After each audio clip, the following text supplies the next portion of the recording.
안녕하세요 여러분. 상승미소입니다. 오늘은 월요일인데 특집 방송 나갑니다. 지난주 원달러, 달러 원 환율이 많이 올랐죠. 1140원대에서 67원. 물론 토요일 새벽 역외 시장에서 종가는 59원에 마감했습니다. 그러자 위기론자들이 다시 나타났습니다. 자, 그렇다면 정말 이번에 달러 원 환율의 상승이 추가적으로 폭등으로 이어져서 정말 대한민국에 위기가 올 수 있는 것인지 알아봐야 할 시간입니다. 여러분들이 병원에 몸에 피부병이 났거나 무슨 일이 있어서 병원에 가면 사실 그 증상 때문에 찾아갑니다. 그러면 의사 선생님들은 그 증상에 맞는 약을 주죠. 그런데 진짜 명의는 증상 치료도 하지만 그 증상이 나타나게 된 원인을 치료하기 위해서 노력합니다. 마찬가지로 환율은 증상이고요. 그 환율이 오르게 되는 원인에 대한 메커니즘을 먼저 알아두시면 그런 이런 신문 뉴스나 아니면 혹자들의 과도한 비관론이나 아니면 반대로 과도한 긍정론을 스스로 해석하실 수 있습니다. 저는 그래서 지금까지 제 방송 신용화폐 시스템, 그 다음에 환율 시스템에 대해서 아마 처음 듣는 분들도 계실 겁니다. 경제 강의 재생 목록에 보면 경제 강의의 환율, 신용화폐 시스템에 대해서 차분하게 순서대로 설명이 되어 있으니 그걸 먼저 보시면 분명히 더 확실한 이해가 되실 거라고 생각합니다. 아무튼 증상을 앞으로 이 증상이 어떻게 악화될지를 파악하시려면 원인균에 대한 해석, 그거부터 복습하고 넘어가겠습니다. 여러분 화면을 봐주세요. 예, 환율, 돈의 상대적인 가치죠. 근데 환율은 뭐냐면 한마디로 패권 국가인 미국 통화인 달러에 대한 원화에 대한 상대적인 가치를 이야기하는 겁니다. 돈, 숱하게 들으셨죠? 여러분 지갑에 있는 돈은 누군가가 은행에서 빌린 돈입니다. 그래서 돈은 곧 빚, 넵의 증서죠. 반대로 환율은 개인 돈이 아니라 국가 전체의 돈의 가치를 얘기하죠. 환율은 통화가치, 어떤 나라의 통화가치고요. 이것을 다시 해석하면 국가 전체 돈에 대한 신용도다라고 정의할 수 있습니다. 그럼 국가 전체 돈은 무슨 얘기냐? 여러분들이 은행 가서 돈을 빌리면 여러분의 신용도를 은행이 점수화하잖아요. 마찬가지로 특정 국가, 달러 원이다 그러면 대한민국에 있는 모든 돈의 총합, 이 원화 전체, 이 돈이 곧 빚의 증서인데 이 빚을 대한민국이라는 국가가 국민에게 세금을 걷어서 갚을 수 있는지에 대한 능력의 검증이다. 이렇게 말할 수 있습니다. 개인의 신용도는 소득, 자산 등으로 검증되지만 이머징 국가의 신용도는 결국 객관적인 지표, 이 나라가 다른 나라의 무역을 통해서 돈을 벌 수 있는지 없는지에 대한 지표, 즉 경상수지 흑자 여부와 이를 통해서 외환보유고가 얼마나 늘어나고 실제로 현재 가지고 있는 외환보유고가 얼마인지로 환율이 결정되는 구조입니다. 지난주에 환율이 원래 주초만 하더라도 1140원대에서 있었습니다. 그런데 23일 갑자기 올라가면서 토요일 종가로는 1158.90 역외시장에서 이렇게 마쳤습니다. 25일 장중에는 1167원까지 역외시장에서 올라갔었죠. 지난주 이렇게 달러 원 환율이 20원 가까이 갑작스럽게 급등했던 원인은 첫 번째, 금요일 밤이죠. 토요일 새벽 한국 시간으로 있었던 미국의 GDP, 1분기 GDP 성장률이 상당히 높게 나올 거란 예상으로 인해서 그렇게 성장률이 높아지면 페드, 미국 연준이 금리를 다시 인상할 가능성이 있다는 우려감이 시장에 있었고요. 두 번째, 원화. 이 원화에 대해서는 상대적으로 약해졌었습니다. 왜냐하면 1분기 한국의 GDP가 지난 2018년 4, 4분기와 비교해서 마이너스 역성장을 기록했었죠. 마이너스 성장이라는 것은 한국 정부가 세금을 적게 거둘 수밖에 없고, 그러면 원화에 대해서 그 빚에 갚을 능력이 떨어지기 때문에 환율이 당연히 달러 대비 떨어진 거죠. 이 두 가지 차이가, 미국은 올라가고 한국은 떨어졌으니 순식간에 20원 상승이 있었던 얘기입니다. 그렇다면 여기까지는 여러분도 알잖아요. 제가 오늘 얘기하고자 하는 이야기는 뭐냐? 그렇다면 정말 위기론자들, 한국 경제에 대해 걱정하시는 분들의 생각처럼 환율이 1200원 이상으로 급등해서 국가 경제에 심각한 위기가 올 수 있는지를 찾아보자는 겁니다. 그렇다면 그 부분은 두 가지, 미국의 GDP와 한국의 GDP를 먼저 분석하는 것부터 시작합니다. 그렇다면 먼저 미국의 GDP 이야기를 좀 하겠습니다. 지난 10년간 미국의 GDP인데요. 평균 성장률이 2% 중반이었습니다. 그럼에도 작년 4, 4분기에 상당히 떨어졌던 미국의 GDP 성장률이 1분기에 많은 사람들의 예상을 넘어선 3.2% 성장을 기록했습니다. 상당히 놀라운 수치였죠. 그런데 중요한 건 잘 보셔야 됩니다. GDP 주요 기여도를 보면 밑에 핵심이 net export입니다. 그러니까 순수출이 GDP 3.2% 중에 1.03%를 기록했습니다. 즉 수출은 0.45ppm 늘어났는데 수입은 감소하면서 무역 적자가 축소된 거죠. 미국은 무역 적자국이니까 수출이 증가하고 수입이 감소하면서 무역 적자 규모가 축소된 만큼 GDP가 플러스 된 거죠. 여러분, 미국의 수입이 감소하면 한국과 같은 이머징 국가들은 반대로 수출이 적어진 거죠. 당연히 마이너스 역성장에 그만큼 영향을 미쳤고요. 그다음에 중요한 건 change in private inventories, 인벤토리 재고량이 늘어났고, 그다음에 gross private domestic investment, 즉 자본재 투자도 상당히 늘었습니다. 미국 경제가 탄탄하구나를 느낄 수 있는 건데, 여러분 GDP 발표에서 눈여겨봐야 될 게 뭐냐? PCE 구스입니다. 즉 PC 소비자 지출인데요. 저만큼 줄었고 그러니까 서비스 부분에서는 지출이 늘었습니다. 그러니까 미국은 제조업 비중이 30% 이하잖아요. 그렇기 때문에 당연히 서비스 비중이 올랐습니다. 그런데 이 GDP 발표에서 중요한 점이 한 가지 있었습니다. 뭐냐면 맨 위에 GDP 코어 프라이스 인덱스입니다. 쉽게 말하면 물가지수인데요. 핵심 물가지수인데 이게 1.3%로 나타난 겁니다. 시장의 예상은 1.6%, 컨센서스가 1.6%였는데도 불구하고 실제는 1.3%로 나타났습니다. 자, 이게 왜 중요하냐면요. 미국의 GDP 상승으로 인해서 당연히 금리 인상에 대한 우려감이 나오면서 채권금리가 올라야 하지만 그날 새벽에 GDP 상승에도 불구하고 채권금리가 급락을 해버렸습니다. 왜 그랬을까요? 단순히 미국의 GDP 성장률만이 달러와 강세를 계속 이어갈 수 있는 게 아닙니다. 달러와 강세는 원 달러 환율의 중요한 변수이기는 하지만 단순히 GDP만이 높은 성장률을 보였다고 해서 달러와 강세를 이끌어내지는 않고요.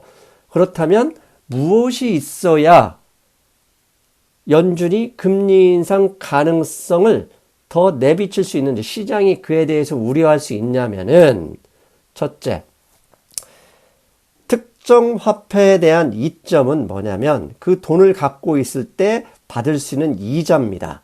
즉 GDP 상승이 금리 인상 가능성으로 이어질 때 그 달러화 가치는 지금보다 더 높은, 지금 98 정도 되는데 100 이상으로 올라갈 수 있다는 얘기죠. 그렇게 되면 당연히 채권금리 상승으로 이어지는 겁니다. 그런데 중앙은행이 금리 결정을 할 때, 금리를 올리려고 할 때 가장 크게 우리들에게, 그 다음에 시장에 납득시키는 첫 번째는 뭐냐? 물가지수 CPI입니다. 그래서 중앙은행들, 각국의 중앙은행들은 소비자 물가지수 목표치, CPI 목표치를 2%로 갖고 있습니다. 왜? 가격이 올라야 거래가 활발하게 되는 거거든요. 여러분도 집값을 잘 보세요. 집값이 올라갈 때는 지금 못 사면 내일 더 오른다 생각하기 때문에 열심히 가서 더 매매하는 거하고 똑같습니다. 그런데 앞에서 잠깐 언급했잖아요. 2019년 1분기 GDP 코어 프라이스 인덱스가 시장 예상치인 1.6%보다도 한참 떨어진 1.3%가 나와버렸습니다. GDP 성장률, 1분기 GDP 성장률이 3.2%로 시장을 놀랍게 해서 주식시장을 상승으로 그동안 한 달 넘게 이끌어 왔는데, 이게 시장이 걱정하는 금리 인상 가능성으로 넘어가려면 CPI 목표치에 근접해야도 해야 함에도 불구하고 소비자 물가 예상치가 저렇게 떨어져 버렸습니다. 이러는 것은 곧 아하, 경제는 좋아졌지만 물가 인상 가능성은 거의 없네. 금리 인상 가능성은 사라진 거구나 라고 시장이 판단해 버린 거죠. 그렇게 맞아 어떤 일이 벌어졌느냐. 26일 GDP 목표치가 GDP 성장률이 발표되자마자 오른쪽 박스를 보십시오. 순식간에 10년 만기 채권 금리가 떨어져 버린 겁니다. 왼쪽의 붉은 점선은 저 때부터 미국의 GDP, 1분기 GDP 성장률 자체가 상당히 높을 것이라는 시장의 이야기가 있어 저렇게 올라왔는데, 저 때부터 금리가 떨어져서 저는 안전자산에 대한 욕구다라고 생각했는데, 결과적으로 저건 이미 스마트머니들은 CPI 관련 지수가 떨어질 거라고 판단했을 수도 있다, 이런 생각을 합니다. 아무튼 일요일 금융시장 브리핑에서 토마스 류 선생님이 그 얘기 하셨죠. CME, 시카고 선물거래소인 CME에 상장되어 있는 Federal Fund Rate Futures가 있습니다. 지금 화면에 보시는 게 올해 7월 30일에 있을 FOMC에서 금리 가능성을 어떻게 보냐면, 현상 유지를 67.3%, 그 다음에 금리 인하 가능성을 29.2%의 돈이 배팅하고 있다는 얘기인데, 밑에 빨간 박스가 무슨 얘기냐. 불과 일주일 전에 GDP 예상치가 상당히 높을 것이다 라고 시장이 예상했던 일주일 전에는 금리 현재 수준으로 유지할 수 있을 것이다 라는 확률이 89.5%였는데, 이게 GDP 성장률이 발표한 날 말도 안 되게 67.3으로 떨어졌다는 얘기입니다. GDP 성장률에 불구하고 떨어진 이유는 딱 하나, CPI가 낮게 발표됐기 때문입니다. 당연히 여러분, 원달러 환율을 예상하는데 두 가지 변수, 미국의 달러화 인덱스, 달러화 가치가 더 높아지면 원달러 환율이 올라갈 수밖에 없잖아요. 달러원 환율이. 그렇다면 앞에 보니까 GDP 성장률 자체가 올랐지만 CPI가 예상보다 크게 떨어진 1.3으로 나타났기 때문에 달러화 인덱스는 더 이상 강세로 가긴 힘들다라고 보겠다는 겁니다. 상승 미수는. 아셨죠? 그러자마자 아무튼 당일날 달러화 인덱스는 98을 넘었다가 97.79로 마무리했습니다. 물론 변수죠. 변수가 하나 남아 있습니다. 유로화가 ECB가 만약에 양적 완화를 다시 재개하거나 추가적인 유동성 확충 조치를 하면 달러가 일시적으로 유로화 반대 개념으로 올라갈 수는 있습니다. 하지만 현재 미국 경제 상황만 봤을 때 달러화 인덱스의 추가 상승 가능성은 확률은 낮다. 이게 상승 미수의 생각입니다. 자, 여기까지 잘 기억하시고, 두 번째, 이제는 한국 자체의 문제도 점검할 시간입니다. 그러려면 한국의 1분기 GDP 내용을 좀 살펴볼 필요가 있겠습니다. 그래서 한국은행 자료를 가져왔더니 1분기 맨 오른쪽 위에 짧은 박스 마이너스 0.3%, 이게 2018년 4분기보다 0.3% 마이너스 됐다는 얘기입니다. 이 마이너스, 전분기보다 성장률이 떨어진 이유, 마이너스 됐던 이유를 자세히 살펴보니까 중간에 보세요. 건설 투자가 마이너스 7.4% 마이너스를 가져왔고요. 그 다음에 설비 투자, 기업의 자본재 투자죠. 공장 건설이나 뭐 이런 것들이 무려 16.1%나 줄어버렸던 겁니다. 여기까지만 해도 상당히 그래도 만만치 않겠다 했는데 뒤에 보면 수입도 마이너스 5.4, 수출이 그동안 계속 플러스, GDP에 플러스를 해오다가 거의 마이너스 상태가 됐습니다. 수입만 좀 늘었고 수출은 오히려 줄어버렸기 때문에 GDP 성장률이 역성장이 났다. 이렇게 볼 수 있습니다. 다시 정리하면 지난 4, 4분기보다 2019년 1분기에 한국의 GDP 성장률이 마이너스가 나타난 이유는 기업의 설비 투자가 상당히 줄었고 그 다음에 지금까지 성장률에 어떻게 보면 교두보였던 수출이 약 6개월 정도 마이너스 됐기 때문입니다. 분기 대비 마이너스 됐기 때문에 역성장이 된 것이죠. 그래서 하나씩 더 섹터별로 살펴봤습니다. 실제로 내수 부분에서요.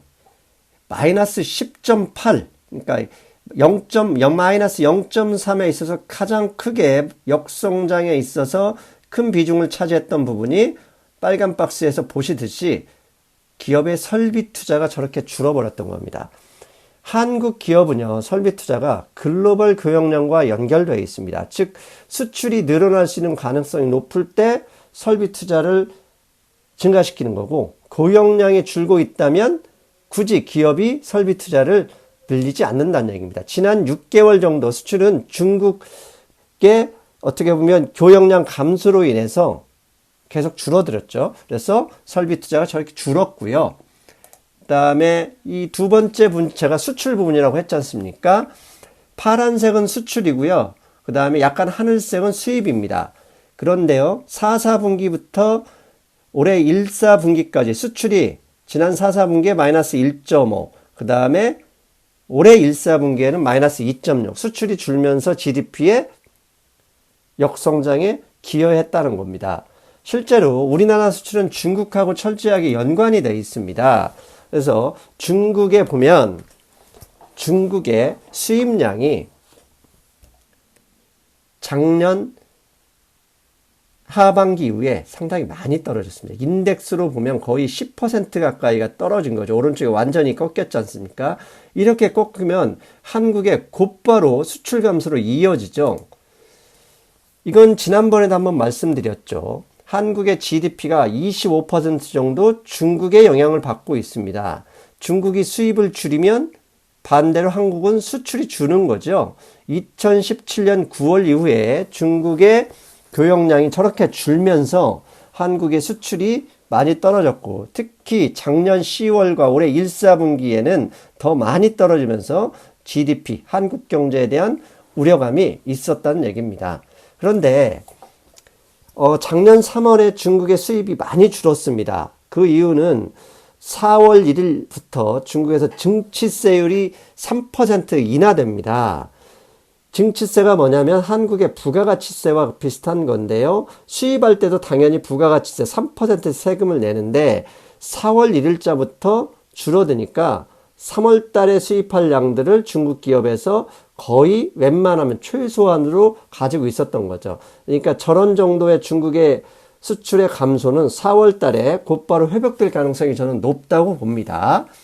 다음에 중요한 부분이 또 있습니다.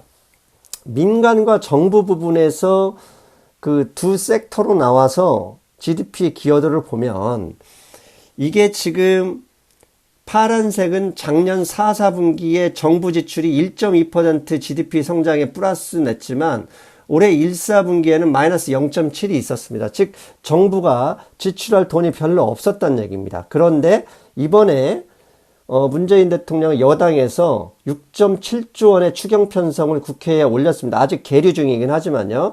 저 돈이 통과가 되면 당연히 저 돈은 2, 4분기부터 본격적으로 투입이 되겠죠. 그러면 GDP에 곧바로 저는 플러스 전환할 것으로 봅니다. 자, 여기까지가 한국의 GDP인데요. 이걸 좀 더 정리해 보면 이렇죠. 한국의 GDP는 기업의 설비 투자가 큰 폭으로 감소했고 여기에 수출이 줄었으며 결정적으로 이렇게 줄었으면 정부 지출이라도 늘려서 플러스를 시켰어야 되는데 정부 지출도 1, 4분기에 상당히 줄었다. 그런데 1, 4분기에 정부 지출, 2, 4분기에 추경 편성이 있고 그 다음에 중국의 증치세율이 4월 1일부터 인하됐으니 수출은 곧바로 회복될 가능성이 높다. 그럼으로써 일단 마이너스 성장은 2, 4분기에 플러스로 전환할 가능성이 높다. 여기까지입니다. 자, 이런 이유로 지난주 20원 정도의 달러원 환율이 상승을 했지요. 그렇다면 여기서부터 중요하죠. 앞으로 추가적으로 달러원 환율의 상승이 가능할 것이냐. 그냥 단순히 감정적으로 한국은 아무것도 없어. 망할 거야. 환율 폭등할 거야. 너 왜 팔았어? 이런 얘기를 하면 안 되잖아요. 적어도 상승미소 방송은 그런 거 없지 않습니까? 팩트체크, 자료 기반, 숫자 기반으로 유추한다. 제 방송을 오랫동안 보신 분들은 아시죠? 당연히 지난번 방송에서 말씀드렸지만 저는 1160원 넘어갈 때 제 달러 포지션의 50%를 정리했습니다. 나머지 50%도 정리하고 싶었지만 제 돈이 아니라 와이프 돈이라 제가 설득에 실패했습니다. 그러면 상승미소는 왜 50%를 기꺼이 정리했느냐? 그건 두 가지 때문입니다. 1160원대에서 1200원대로 정말 달러 원 환율이 거의 폭발하듯이 넘어가려면 두 가지가 확인할 필요가 있습니다. 두 가지. 그건 첫째, 과거 달러 원 환율 상승 시기를 추적해서 그 이유가 무엇인지 찾아보고요.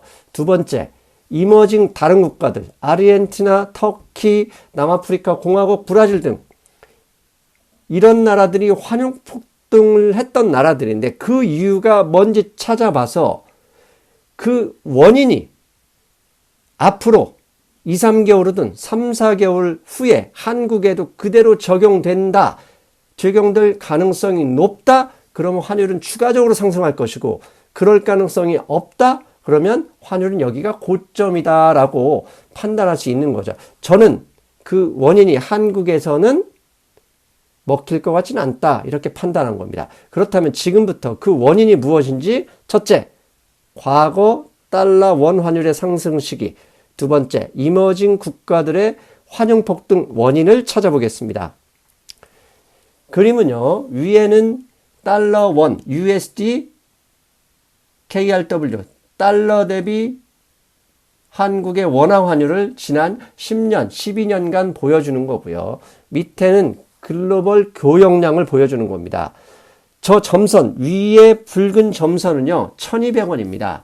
1200원을 넘었던 적은 근 10년 동안 지난 외환위기 때 하고요. 그 다음에 2016년도에 잠깐 1200원을 넘었었습니다. 약 10여 년 기록 중에 저렇게 1200원을 넘은 건 딱 두 번이었었는데 그 두 번이 언제였냐? 2009년 금융위기 때, 이건 뭐 논외를 하겠습니다.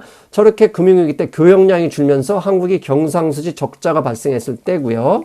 두 번째 1200원을 넘었을 때는 오른쪽에 동그라미 부분 2015년 16년에 경상수지가 상당 부분 줄어들었을 때입니다. 저때 교역량이 글로벌 교역량이 많이 줄었었거든요. 즉 지난 12년 가까이 달러 원 환율에 1200원을 넘기려고 하면 첫 번째 조건이 경상수지 적자이거나 2009년처럼 아니면 2015년 16년 때처럼 경상수지 흑자가 감소하게 될 때, 그런 때 환율은 먼저 반응한다. 왜? 한국은 높은 대여 의존도 경제이기 때문에 외환보유고가 더 늘어날 수 없고 외환보유고를 털어서 써야 될 때는 달러 원, 한국의 원화 가치는 떨어지고 달러 대비 환율은 상승한다. 이게 첫 번째 결론입니다. 그렇다면 한국의 최근 경상수지 상황을 봐야 되겠죠? 한국은행이 경상수지를 매년 알려주는데요. 현재는 올해 2월까지만 데이터가 나와 있습니다. 데이터가 올해 2월까지도 한국의 경상수지는 36억 달러 흑자를 기록하고 있습니다. 지난 12년 동안 내리 흑자를 보여주고 있다. 경상수지가 흑자를 보여주고 있다. 이게 중요합니다. 자, 그 다음에 두 번째입니다. 두 번째, 지난 2년간 이머징 다른 국가들 환율이 대규모로 달러 대비 폭등, 즉 통화 가치가 폭락했었습니다. 그 나라들의 공통점은 무엇냐? 화면에 보시는 대로 왼쪽 박스에 있는 나라들입니다. Current Account Balance, 경상수지입니다. 왼쪽 그래프는 GDP 대비 경상수지 적자, 오른쪽으로 그래프 느려 있는 것, 위쪽에 있는 것은 경상수지 흑자입니다. 경상수지 흑자를 가장 많이 GDP 대비 경상수지 흑자가 높은 나라들은 타이완, 태국, 한국, 이머징 국가에서 상당한 수준이고요. 그 다음에 왼쪽 박스에 있는 나라들, 경상수지 적자국들인데요. 경상수지 적자 꼴등 터키, 아르헨티나, 남아프리카 공화국, 멕시코, 인도네시아, 인디아, 브라질, 폴란드. 이 나라들 환율이 어떻게 됐습니까? 달러 대비. 통화 가치가 폭락, 즉 달러 대비 환율이 다 폭등했던 나라들이죠. 즉 이머징 국가가 달러 대비 환율이 폭등하려면, 통화 가치가 대폭락하려면 무엇이 필요하다? 경상수지 적자가 필요하다. 아시겠습니까? 경상수지 적자가 있어야 한국의 달러원 환율도 비관론자들이 그토록 바라는 1200원, 1300원 폭등할 가능성이 높은 것이죠. 그렇다면 올해 2월 달까지 경상수지는 흑자였습니다. 그러면 3, 3월 달은 경상수지 흑자로 알려져 있고요. 4월, 5월이 경상수지가 어떻게 될 것인지 이게 핵심이겠죠. 아직 한국은행이 발표하지 않았고 저 또한 수정구슬이 없으니 모르겠습니다.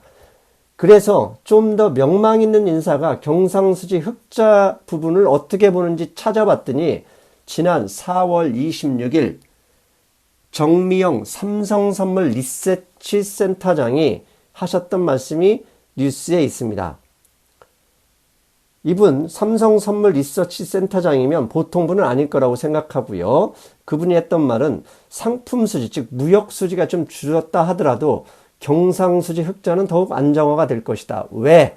우리나라는 순금융자산국이기 때문이다. 그런데 무역수지조차도 적자가 될 가능성이 현재까지는 없다고 알려져 있고, 무역수지가 혹시 조금 적자라 하더라도 금융순자산국이기 때문에 경상수지 흑자는 더욱 안정화될 것이다. 이렇게 말씀드렸습니다. 상승미소가 했던 말이 아닙니다. 그래서 결론은 내드립니다. 여러분, 한국이 그렇게 헬조선에도 수치상으로 GDP나 그 다음에 이머징 국가의 환율 안정에 가장 중요한 경상수지, 그 다음에 외환보유고 부분 만만치 않은 나라입니다. 즉 쓸데없는 비관론은 여러분의 마음과 몸을 해칠 수 있으니 너무 비관적으로 생각하지 마시고 앞으로 달러 원 환율에 대해서 걱정이 된다면 열심히 경상수지 적자에만, 경상수지 흑자냐 적자에만 관심을 두고 대응하셨으면 좋겠습니다. 자, 상승미소는 다시 결론 내드리면 환율 1160원, 70원 이 정도면 많이 올라왔다. 많이 묻었다 아이가.